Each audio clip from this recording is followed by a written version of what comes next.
ndashaka kubabwira ngo Elisa yaragize imyaka mu buzima bwiwe byo koza ibirenge bya Eliya, ariko muri plan y'Imana Elisa yarakoreshejwe cyane kurusha Eliya.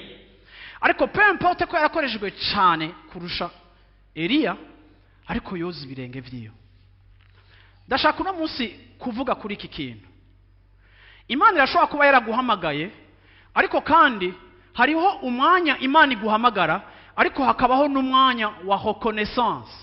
Nuko murangivuga abantu b'Imana, vuga tumuhamagara. Hariho umwanya Imana iguhamagara, ariko hariho n'umwanya abantu bakwemera.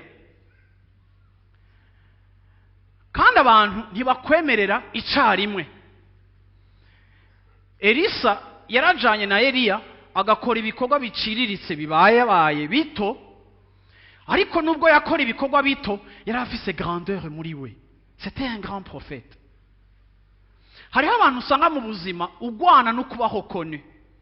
Ikintu nize kandi ngomba kukwigisha muri domaine yawe yari yo yose, naho woba uri mu artiste, naho woba uri mu designer akomeye, ugatanga ukora muri entreprise y'umugabo akomeye, ariko ukabonura mu rushamayide.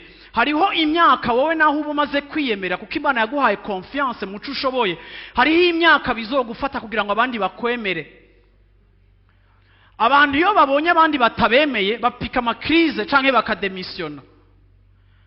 Ariko ngenda kubwire ngo nubwo ufise conviction y'icyo Imana yagushizemo, hariho difference hagati ya calendrier ya appel yawe na agenda ya reconnaissance yawe.